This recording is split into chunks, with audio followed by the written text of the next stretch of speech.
За манай Dark Embed channel-ийн энэ 7 хоногийн дугаараа хэлэхэд бэлэн болсон байна. За тэгээд хэлдгээрээ хэрвээ шинээр сонсож байгаа хүмүүс маань байх юм бол Dark Embed гэд үнэн бодит болсон явдлын талаар ярьдаг. Тэгээд дүрт өдөр болгон гаргахыг хичээдэг. Тэгээд хэрвээ таалагдах юм бол subscribe дараад notification on болохоор. За энэ 7 хоногийнхоо дугаараар би болохоор 2 хэрэг ярина. 2 ч шүү дээ, одоо бараг 11 хэрэг юм уу. За тэр нь юу гэсэн үг юм бэ гэхээр эхнийх нь айгүй богинохон нэг хэрэг байгаа. За тэрийг ярьсны дараа нөгөө ухлын ял авсан шоронд орсон хоригдлууд байдаг шүү дээ. Тэгээ ухахынхаа өмнө дандаа өөрийнхөө хүссэн хоолыг захиалж иддэг. Тэрнийхэн талаар ярина. Яг 10-аас эхсүүлээд 1 хүртэл хамгийн эвгүй гэсэн хоолнуудыг чагсаагаад хийцэн нэг нийтлэл олсон. Тэгээд тэрийгэ орчуулад ярих гэж байна. За тэгээд эхнийхээ хэргийг ярив. За өнөөдрийн ярих хэрэг нь 2021 оны 4-р сард Америкийн Виржиниа мужийн Fairfax гэдэг хотод болсон. Тэгээд яг корона болох гээд карантин болцсон байсан үе энэ бол. За өнөөдрийн ярих хэргийн болсон газар нь Америкийн нэг Target гэдэг дэлгүүрт болсон. Тэгээд хэрвээ Америкаас сонсож байгаа хүмүүс байх юм бол аль хэдийн Target гэдэг ямар дэлгүүр байдгийг мэдж байгаа бах. Харин өөр газар сонсож байгаа хүмүүст Target гэдэг дэлгүүрийг тайлбарлаж өгөхөд Target бол маш том хүнсний зүйлээс эхсүүлээд гэр ахуйн бараа, эмэгтэй эрэгтэй, хүүхдийн хувцас гэд ер нь бол бүх юмыг зардаг дэлгүүр. За энэ дэлгүүрт Виржиниа мужийн Fairfax хотод 22 настай Баазан Бэхэ гэд Этиопиагаас цагаачлж ирсэн залуу ажилладаг байсан. За энэ хүнийг цаашаа баа гэдэг дуудаа явчих яа гэх юм бол нэрийг нь би яг зөв хэлж байгаагүй мэдэхгүй байна. За баагийн араас Америкийн цагаачлалын албанаас араас нь цагтаад мөрдөж мөшгөөд буцаад нөгөө ирсэн газар руугаа Этиопи руу явуулах гэдсэн. Тэгээд яг энэ үедээ болохоор баа яг Америкт хууль бусаар байсан уу эсвэл хуулийн дагуу байсан уу гэдгийг мэдэхгүй байна. Гэхдээ яг Америкийн цагаачлалын алба араас нь ингээд мөрдөж мөшгөөд ахыг бодоход хууль бусаар л байсан юм шиг байгаа. За энэ нөхцөл байдлаасаа болоод баа бол нэлийн стресстэй, ууртай, уцаартай байсан. Тэгээ тэрийг ингээл дотроо хадгалаад уурлал яваад исэн. За ингэж явж агаад маш жижигхэн юмнаас болоод нэг хүнийг алсан. За яг яасан бэ гэхээр 2021 оны 4-р сарын 14-нд ажил дээрээ ирээд өглөө нь ажиллачаад өдрийн хоолныхын цаг болоод ажилтныхаа өрөө рүү ороод өөрийнхөө өдрийнхөө хоолндоо идэнэ гэд хадгалж исэн сандвич нь хөрөгчөнд нь байхгүйсэн. За тэгэхээр нь баагийн бүр уур нь хүрээд тэрнээсээ болоод цуг ажилтдаг хүнээ алах төлөвлөгөөг гаргасан.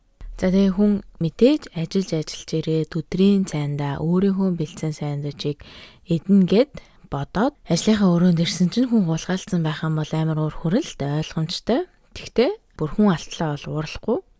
За зүгээр энгийн хүн байсан бол одоо ажилчтаасаа хин миний хоолыг идчихүүгээд асуун. Тэр идсэн хүнээ олж аваад өдрийн хоолоо ахуулж идэнэ. Эсвэл одоо менежертэй хэлж болж ийн гэж зөндөө олон сонголтууд байна. Тэгж яах чинь ганц сандвичний төлөө хүн алах төлөвлөгөө гаргаж ийн гэдэг бол өстой жинхэнэ үнэ сайко гаргаад зтэй. Тийм эсвэл одоо бүр болохгүй бол өөрөө тэр Target гэдэг дэлгүүрээсээ хоол аваад иччих болно шүү дээ. Энд чинь бас хүнсний юм зардаг, бэлэн хоол ч гэсэн зардаг дэлгүүр. За ингээд маргааш нь болоод ба ажилдаг дэлгүүр дээрээ ирээд дэлгүүрээрээ нилээн явж агаад 2 том хутга, нэг алхахыг аваад 30 км-ийн зайтай гэрлүүгээ яваад дараагийн 2 өдрийг цуг ажилдаг одоо өөрийнх нь бэлдсэн сандвичийг нь эдсэн хүнийг алхахад бэлдэж өнгөрүүлсэн. За ингээд сандвичээ хулгаад алдснаас 3 хоногийн дараа ба 4 сарын 17-нд Target гэдэг дэлгүүрийн гадаа шөнө очиж машиныхын зогсоол дээр машинтайгаа зогсож одоо хүлээж эхэлсэн. Тэгэд хамгийн анх ирсэн ажилчныг алахаар одоо төлөвлөдөг. За тэгээд яг энэ хүн бол одоо сандвичний хулгайч мөн үү биш үү гэдгийг мэдэхгүй байна. Ягаад тэгэхээр энэ Америкийн Виржиниа мужид зөндөө олон дүүрэг байдаг. Тэгсэн чинь яг энэ Fairfax гэдэг дүүрэг нь шүүхийн бичиг баримтаа олон нийтэд ил болгодгүй юм бэлээ. Тэгэхээр яг энэ ба одоо хоолны хулгайчийг алсан уу эсвэл зүгээр л хамгийн түрүүнд ажилдаа ирсэн хүнийг алсан уу мэдэхгүй байна. За ингээд харамсалтай нь манай хэргийн хохирогч нь 58 настай Ernan Lever гэдэг эрэгтэй яг тэр Target гэдэг дэлгүүрт маш удаан жил цэвэрлэгчээр ажилладаг байсан эрэгтэй байсан. Тэгэд Америкт Эл Салвадор гэд Мексикийн хотоос цагаачилж ирсэн. Их нэртэйгийн 90 онд танилцаж гэрлээд 3 хүүхэдтэй болоод одоо Америкийн Fairfax гэд хотод амьдарч байгаа эрэгтэй. За ойрнонд ийм амар аимшигтай явдал болохоос 4 сарын өмнө маш харамсалтай зүйл тохиолдсон. За тэр нь юу вэ гэхээр өөрийнхөө 23 настай хүүг 2023 оны шинэ жилээр алдсан. Тэгэд яг яаж алдсан талаар нь бол мэдээл байхгүй юм лээ. За ингээд ойрны тэр оройч штэ одоо үүрээр машинаа зогсоолд тавьчаад алхаад явж байхад нь ба сүудэрт цаг гаруй зогсоод ойрны алхаж явж байгааг нь хараад шууд алхаа бариад үүдөөс нь гүгээд одоо бараг А гэхийн завдлахгүй шууд ойрныг нүүр нүдгөө алхтаж эхэлсэн. За ингэж их цохиулж алхтуулсан хүн бол одоо шууд тэр доороо маш хүнд гэртэл аваад нас орно. Тэгж яах чинь болоогүй дахиад карманаасаа хутаг гаргаж ирж агаад хутгалж эхэлсэн. За тэгэнгүүт ойрны газар дунаад ба болохоро дээрээс нь хэсэг харж зогсож агаад машиндаа суугаад маш хурдан хэргийн газраас тухтаасан. За хэрэг болсон газар нь маш ачаалттай машин их явдаг гудамжны хажууд байсан болохоор өөр ажилчид бас утахгүй ирэх байсан болохоор машиндаа ол нөгөөдг чинь маш хурдан суугаад яваад өгсөн. Харин хохирогчийн хажууд алах болон хутгыг ингээд үлдээгээд явцсан. Тэгээ тэр шөнө үүрээр 3 цаг 30 минутын үед бол цагтаа нар аль хэзээ ойрны цогцыг олоод алуурчныг олох мөрдлөгөө эхэлсэн байсан. Тэгэд энэ хэргийн эзнийг олох бол цагтаа нарт маш амархан байсан. Нэг гэх юм бол ойрныг алсан алах цогцсны хажууд хоёр дахь юм бол тэр алахыг хаанаас хийн австыг маш амархан олж олно. Бас дээрэс нь CCTV-гээр хин дэлгүүрээс гарч орж машины зогсоол руу нэвтэрсэнийг бол харж болно. За тэгсэн чинь цагтаа нар тэр их ажлыг хийх ямар шаардлагагүйгээр нөгөө баач нь өөрөө ойрныг алсан машины зогсоол руу алхаад хүрээд ирсэн. Баагийн бүх хувцс нь цуснд будагдсан хിവэрэ байсан. За тэрийг цагтаа нар хараад бол шууд баривчилж авсан. Тэгэд яагаад буцаад тэрийн газартаа очисон болоо гэд зөндөө олон вебсайтуудаас хайгаад утсан чинь зарим нь болохоор ингээд алхаа мартсан байсан болохоор буцаад очсон. Зарим нь болохоор цагтаа нарт баригдъя гэж бодсон. Яагаад гэх юм бол нөгөө амар жижигхэн юм дээрээс уур нь хүрсэн байсан шүү дээ, тий. Тэгээ өнгөтэй л уураа ингэж гаргасныхаа дараа одоо би юу хийчвэ гэд бурууга хүлээх гэж ирсэн байж бас магадгүй гэж битсэн бэлээ. Гэхдээ миний хувьд бол нөгөө алхаа мартцсан. Тэгэл айгуул бол буцаж утсан байж магадгүй гэж бодож байна. За энэний дараа цагтаа нар ойрны гэрт нь очиод аав нь одоо ганц ажил хийж гэр бүлээ дэжээдэг хүн нас орсон гэдгийг дуулгасан. За тэгэхэд бол гэрээхнээ нээж нь хоёр хүүхдүүд нь бол ерөөсөө итгээгүй. Яагаад гэх юм бол 4 сарын дараа аав нь ингээд байхгүй болчихно гэхээр бүр ямар их шоконд орсон болоод тэр ч одоо өглөө ажилдаа явчаал ирээгээ дахиж ерөөсөө гэрээхнээ нь аавыгаа хараагүй. За энэ хооронд ба цагтаагийн хилцэд шүүх хурлаа хүлээгээ сууж исэн. За тэгсэн 2023 оны 10 дугаар сард маш аюултай зэвсэг биедээ авч явжсэн хэрэгээр дахин баривчлагдсан. Тэгээд одоо шоронд байхтаа штэ тэгээд дахин баригдаж одоо ял дээр нь ял нэмэгдсэн. Тэгээ бодвол одоо өөрөө л халбах сэрэмээр одоо юу гэдэг тийм юмар л хийсэн юм шиг байгаа. Яагаад тэгэхээр баад ерөөсөө таних найз нөхөд гэр бүлийнхэн гэж байхгүй болохоор шоронгийн гаднаас бол оруулаагүй. Тэгэл өөрөө л айгуул бол тэр халбах сэрэмээрээ наашин заашин олгож байгаа л хийсэн юм шиг байгаа. За угаасаа ч тэгээд ийм хутгатай болно уу, яана уу баад ерөөсөө хамаагүй байсан байх. Яагаад тэгэхээр угаасаа л ингээд насаараа шоронд орно байх гэдэгтээ өөртөө бол маш их ихтгэлтэй байсан. За ингээд 2023 оны сүүлээр баагийн шүүх хурал эхэлж ойрны нэлээд олон хамаатан саднууд ирсэн байсан. За баад first degree murder буюу хүнийг урдаас төлөвлөж алах зорилготой алсан гэж ял өгөөгүй. Харин second degree murder буюу хүнийг алах гэсэн зорилгогүй харин маш хүн дээр тамлаж бэртээж гэмтэх явцдаа алсан гэсэн ялыг авсан. За тэгээ хэрвээ first degree авсан бол үхлийн ялыг баад өгчөөсөн байж магадгүй. Тэгээ яагаад хоёр дахь degree авсан бэ гэхээр ба шүүх хурал эхлэхэд эхлээд босоод юу хийсэндээ уучлалгүйгээд цагаачлын алба ингээд надаас цагаачлын алба ингээд миний араас яваад мөрдөж мөшгөөд байгаад нь миний маш их уур хүрч исэн юм аа. Тийм болохоор хэнийг л бол хэнийг алчмаар санагдсан. Тэгээ бүр 4 настай хүүхэд хүртэл тэр өдөр надтай таарлцсан бол би алах байсан гэж хүүхэд хэлсэн. Тэг би бас одоо энийг сонсчод одоо юу хуцаад иддэг шаар вэ гэж утсан бүр өстө 4 настай хүүхдийг нэгэн өдрийн хоолыг нь хулгайлснаас болоод алчна гэж юу байсан тийм үсттэй. Гэхдээ яг хулгай хоолноос болж уур нь хүрсэн биш. Харин амьдралын зөндөө зүйл болж бүтггүй болоо тэр өөрөө хадгалаад явж байгаа л нэг өдөр ажлынхан нэг хүн хоолыг нь хулгайлсан чинь бүр тесэрсэн. Тэгтээ тэглээ гэд бүр 4 настай хүүхдэд жалчиж чадхаар байсан гэж хэлэх нь бол өстой байж болохгүй зүйл. За тийм болохоор тэр өдөр зүгээр хэнийг ч хамаагүй таарлцсан хүнэл алчил гэж бодоод явж исэн гэдгээ шүүхэд хэлээд тэрийгэ баталснаар second degree болгосон. Тэгээ би л энэ шинтертэй ерөөсөө санал нийлэхгүй байна. Яагаад тэгэхээр ба хэрэг гарахаас 3 хоногийн өмнө алах утга гэх мэт зүйлсийг худалдаж авсан. Тэгээ өнгөтэй гэртээ хүн алах бэлтгэл өдрөө хийжсэн гэхээр урьдаас төлөвлөж алил гэж алсан гэж надад бол бодогдож байна. Тэгээд шүүх болохоор яагаад 20 дугаар зэрэглөө шилжүүлсэн бол мэдэхгүй байна. За ингээд ба дахиад шүүх дээр нэг зүйл хэлсэн нь миний хийсэн зүйл маш зэрлэг их цус асгарсан аллага болсон. Гэхдээ би ойрныг маш хурдан минутын дотор алахыг хичээсэн гэж хэлсэн. Тэгээ одоо бараг л хурднаар зовлон үзүүлэхгүй таршааж алаагүй гэж гэрээхт нь хэлэх гээд амаа яшаа. Тэгсэн чинь ойрны нэг хамаатан нь за тэгэхээр зүгээр үү гэж шүүхэн дундуур ойрлсон. За энэний дараа ба шүүгчээс хамгийн уурт удаан ялыг надад өгөөрэй. Хэрвээ би шоронгоос гарах юм бол айгүй бол дахиад өөр хүн алдчих магадгүй гэж хэлээд шүүгч гэсэн зөвшөөрөөд 2024 оны 1-р сард ба өхөл бүтэн 100 жилийн ялыг авсан. Тэгээд 70 жилийн дараа тэнцэнгээр гарах эрхтэй болно. За тэр үед ба бол бараг 100 нас хүрсэн байна. За энэ баасан байхэ гэд нөхөр бол эцэст яг өөрийнхөө хүссэн зүйлийг авсан. Тэр нь бол насаараа Америкт амьдрий гэж бодож исэн. За тэр нь шоронд байна уу, эсвэл чөлөөтэй байна уу хамаагүй Америкт л байвал хаанч байсан баг хамаагүй гэж бодож исэн баг. За энэ хэрэгтэй төстэй нэг хэрэг гарсан. Яг хүн өдөр бол үхээгүй. Яасан гэхээр 10 жилийн өмнө нэг эрэгтэй North Carolina мужийн нэг банкыг $1 төлөө дээрэмсэн. Яагаад тэгэхээр шоронд орох юм бол улсын эмнэлэгт эмчилүүлж чадах болохоор одоо банк дээрэмдэж шоронд орсон. Тэгээд өөрөө эмчилгээнийхээ зардлаа төлж чадахгүй шоронд орвол эмчилүүлж чадна гэж бодсон болохоор чаавас ингээд банк дээрэмдээд шоронд орсон. За бас энэ баасам гэдэг нөхөр чинь нөгөө Этиопиагаас ирсэн шүү дээ. Тэгээд яг энэ аллаг гардаг үед өөрийнх нь ирсэн газарт нь иргэний дайн гараад хагас сая хүн нас бараад байсан үе юм бэлээ. Тэгээд тэрнээсээ болоод бас Америкт байвал хамаагүй дээр одоо өөрийнхөө ирсэн газар руугаа ерөөсөө яаж ч байсан явахгүй гэж бодоод хүн алсан байж магадгүй юм.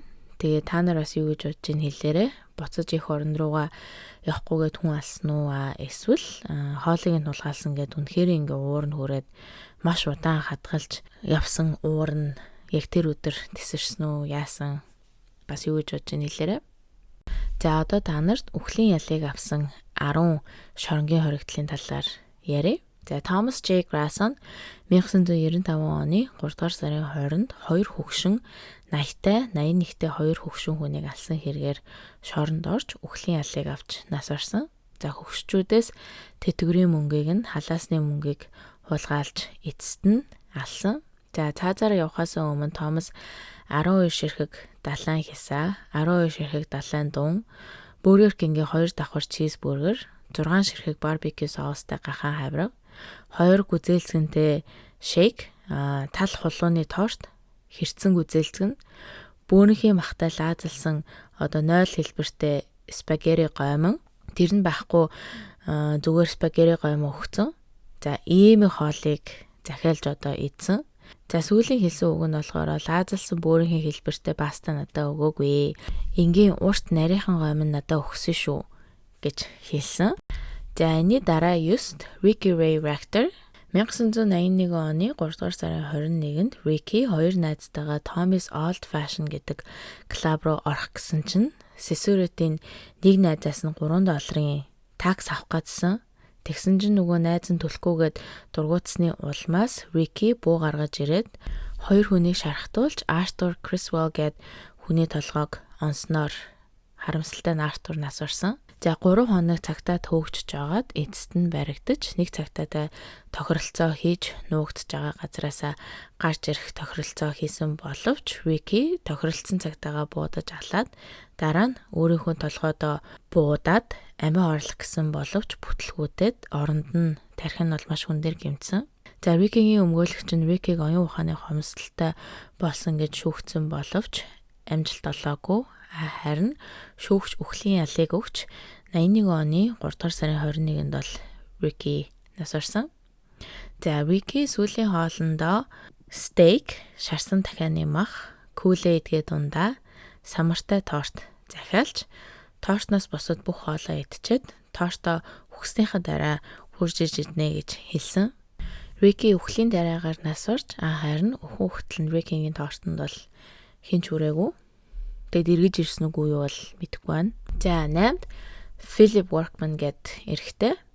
1981 онд Philip харт тамхи татах мөнгөгүй болсон болохоор буутай түргэн хоолны Wendy's гэдэг ресторан дээрэмтгэж шийдээд орсон чинь рестораны ажилчин чимээгүй дохиог цагдаагийн газар руу мэдгэтчдэг. Тэгээ цагдаа нар хурж ирээд Philip түргэн хоолны газрын урд цагдаа нартай буудалцж агаад нэг цагдааг алснаар үхлийн ялыг авсан.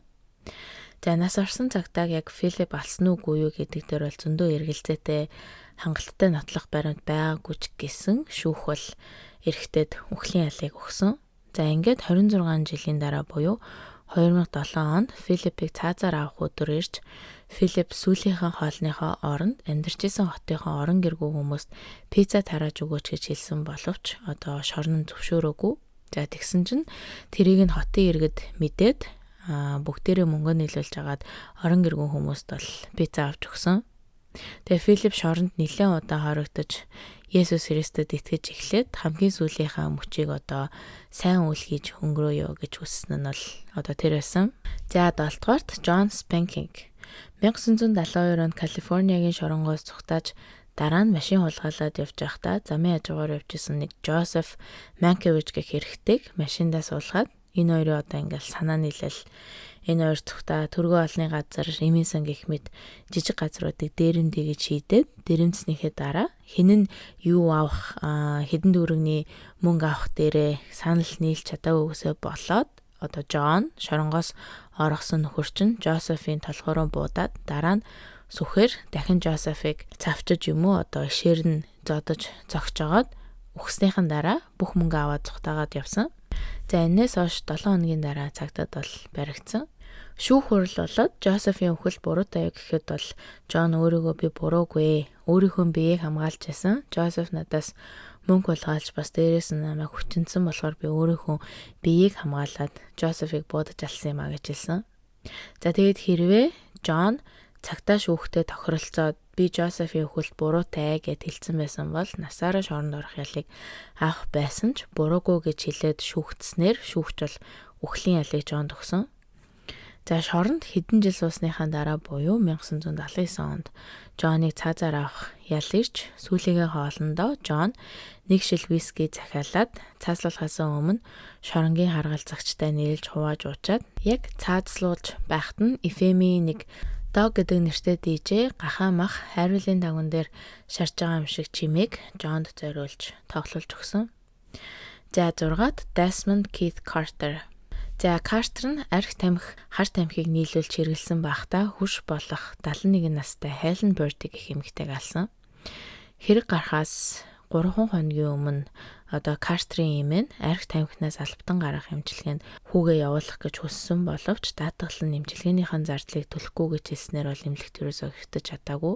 За Carter хурш болох Helen-ээс $15 хулгайлах гэж эмээг 13 удаа махны том утгаар хутгалж алсан. Тэгэд 1993 онд Carter шоронд орж 9 жил шорон суусныхаа дараа цаазаар авах өдөр нэрж сүүлийнхээ хоолыг шоронгоос авахгүй харин өөрийнхөө мөнгөөр буюу $4.20-ээр 2 бургер, 1 hot dog, 1 колог авч идсэн. За Carter нь 35 настай байхдаа үхлийн дарааг тариулж өгсөн. Тэгээд яг өгөхөөс өмнө аавта хайртай шүү гэж хэлсэн. Тэгээ бас гэрийнхэндээ тэр тусмаа эмээгээсээ уучлалт гуймаар байна. Амьдралынхаа туршид та нарыг зовоож байсан дуучлаарай гэж хэлээд өгсөн. За 5-д болохоор Susanna Margaret Brand. За энэ хэрэг нь болохоор 18 дугаар зууны Германд болсон хэрэг. За нэг өдөр Сузана ингээд ажилладаг байсан ресторан дээрээ ажиллаад байж исэн чинь Галландаас аялж явжсэн нэг жуулчин эрэгтэй хурж ирээд Сузанатай танилцаад энэ хоёр ингээл юм хум яриад байж агаад нөгөө жуулчин чинь тэр орой Сузанагийн хоноод энэ хоёр унтаад өглөө болоод нөгөө эрэгтэй чинь яваад өгсөн. Дахиж одоо хийж ирэхгүйгээр. За тэгээд 18 дугаар зуунд Германд бол эмэгтэй хүн нөхөргүй бол хүүхэд төрүүлэх үхлийн ялтай байд юм байна л да. Тэгээ Сузана уудалгүй өөрийгөө жирэмсэн болсноо мэдээд эргэн тойрныхоо хүмүүсээс нуугаад байж исэн чинь одоо бүр гидсэн домроод 8 сартай болоод яхааргүй хүмүүс мэдчихдэг. Тэгээд нэг өдөр усан гараад амьдардаг хотоосоо зүхтаагаад явжсэн чинь хүүхэд нь төрөх болоод харамсалтай нь хүүхэд нь амьгүй төрөөд хүүхдээ газарт булаад орхиод нийл цус болцсон цаашаа явжсэн чинь одоо тэр үеийн цагдаа нарт баригдаад шоронд ороод шүүх хурал болоод шүүгч эмэгтэйд үхлийн ялыг өгчдөг. За Сузана сүүлийнхээ хоолнд бол 1.5 кг хям, 4.5 кг өхрийн шарсан бах, 3 кг шарсан загас, 6 кг хоньны мах, талх, торт, байцаа, мөн 8 литр вино захиалсан. За ингээд зарим вебсайт дээр болохоор Сузана ерөөсөө энэ захиалсан хоолоо идэж чадаагүй. Харин энэ цаазын ялыг гүйцэтгэх байсан цэрэг цагтаа нь яг өөдөөс нь харуулж агаад ицсэн гэж бичсэн байлээ. Тэгээ энэ бол үнэн удлааг нь мэдэхгүй байна. За 4-т Gerald Lee Mitchell. За Gerald бол 17 настай. Тэгээд 20 настай Charles бас 15 настай Kenneth гээд хоёр эрэгтэйд хар тамхи зарах гэж байгаад гинт буу гаргаж ирээд хоёр эрэгтэйг одоо машин дотор суулгаад эзэнгүү газар руу яв гэж хэлээд оцсныхан дараа хамаг мөнгийг нь дээрэмдэж аваад дараа нь буудаж үлдээсэн. Тэгсэн чин азар бол Чарльз амьд гарсан. За энэний дараа бас нэгэн эрэгтэй Gerald-ийн зүйлтийг хулгайлах гэж оролдоод баригдаж Gerald бол эрэгтэйг буудаж алсан. За ингээд 1986 онд үхлийн ялыг авч Gerald 15 жил шоронд сууж агаад 2001 онд цаазаар авах өдөр нэрж сүүлчийн хоолнд нэг уут дүүрэн чихэр захиалсан. За тэрийг эдчихэд 34 настайдаа бол нас орсон. Тэгэд үхэхийнхээ өмнө хохирогчдынхон гэрэхнээс уучлалт гуйгаад бас бурхнаас уучлалт гуйгаад бол нас орсон. За 3-т Veronique France. За энэ хэрэг бол 1800 онд Францад гарсан. За Veronique бол 1800 оны цуврал алуурчин. За яг яасан бэ гэхээр нэг айлд одоо баян айлд үйлчлэгчээр ажиллаж байхдаа хэд хэдэн хүмүүсийг хортуулж алсан. За зорилго нь гэх юм бол ажилдаг гэрээхээ эзэндээ дурлцсан байсан учраас өөрийн болох гэж бол хортуулж алсан. За яг юу болсон гэхээр одоо гэрийн эзнийх нь эхнэр нь айгүй хүнд өвчтэйсэн байна л да. Тэгээд хэрвээ нас орчих юм бол Veronique-тэй сууж болох юм байна гэд бодож исэн. Тэрийг нь бол өөрт нь Veronique-т хэлсэн нөгөө гэр эзэн чинь. За Veronique тэрийг нь мэдээд хурдлуулахын тулд эхнэрт нь хор гэж уулгаад хажуугаар нь санамсаргүйгээр харамсалтай нь хэд хэдэн гэр бүлийн гишүүдийг давхар хортуулад алчдаг. За тэрийг нь одоо гэрийн эзэн нь ерөөсөө мдээгүй болохоро Veronique-ийг гэртээ үйлчлэгчээр нь хэвээр нь л байлгаж исэн. За тэгсэн чинь нөгөө гэрийн эзэн чинь өөр хүүхэндээ гэрлэхээр шийдсэн. За тэрийг нь Veronique мэдээд хурмынхан өдөр хортой хоол хийгээд хурманд ирсэн бүх зочдыг болон гэрийн эзнийг нь шинэ эхнэртэй нь хортуулж алсан. За ингээд Veronique сүүлийнхээ хоолндоо croissant гээд нарийн бовыг халуун сүттэй кофетэй захиалж идсэн. За манай жигсаалтын хоёрт Eileen Wuornos орж ийн. Eileen нь цуврал алуурчин бөгөөд 12 сарын дотор 7 эрэгтэй буудаж алсан. За тэгээ бүх эрэгтэйчүүд нь 40-с 65 насны эрэгтэйчүүд байсан. Тэгээд Eileen нь 10 жил датро буюу үхлийн ялаа хүлээдэг шорон сууж агаад 2002 оны 10 дугаар сард үхлийн тариа тариулж өгсөн. Тэгээ сүүлийнхээ хоолнд юу ч захиалаагүй зөвхөн хар кофе уучаад өгсөн. Тэгээд яг сүүлийн үг нэх юм бол би буцаж ирнэ, би эргээд ирнэ гэж хэлсэн бэлээ. За нэгдүгээрт Роберт Buell. За Роберт нь цуврал алуурчин хүүхэд хүчиндэгч мөн цуврал хүн хүчиндэгч эрэгтэй. 11 настай Krista Harrison гэдэг охиныг хүчиндчээд боомлж алсан. Тэгээ мөн өөр хоёр жоохон охтуудыг Krista-г нэгийг алхахаас өмнө нөгөө нэг охиныг нь Krista-г алсныхан дараа алсан байх магадлалтай. Тэгээд хамгийн сүүлчийн хоолнд Роберт ганцхан нэгхэн ширхэг хар Олив гэд жимсэдэн штэ тэрийг идсэн. Яагаад ганцхан ширхэг Олив захиалж байгаа юм бэ гэд асуусан чинь намайг өгснээ дараа Оливийн мод газраас ургаж тэр нь инх тайвныг бэлэгдэх болно гэж хэлсэн билээ. Тэг би тэрийг сонсчод бас төгөөм гуцж байгаа шүү л гэж бодсон. Ийм амир хэрэг хийчээдээ бас инх тайван ингээ гуцаад байгаа шүү. За тэгээд түрүүний ярьсан 10 хэрэг бол бүгдээрингийн маш товчхон ярьлаа. Тэгээд хэрвээ энэ дотроос сонирхлыг чинь татаад цаашаага хэрвээ мэдээлэл интернет дээр байх юм бол ярьж өгч болно. Тэгээд ямар хэрэг сонсмоор байна хэлээрэй.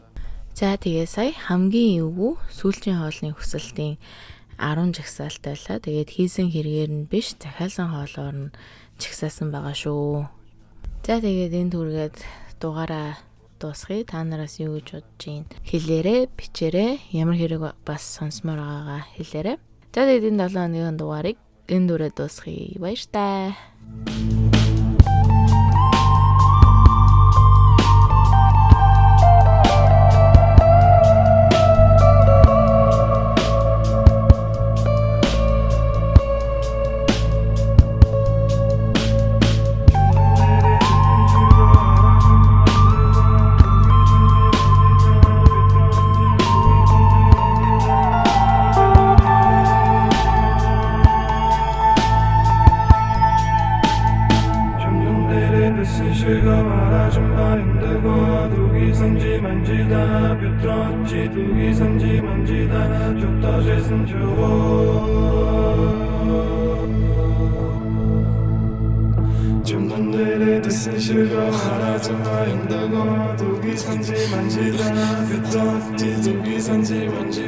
줬다 재산 쇼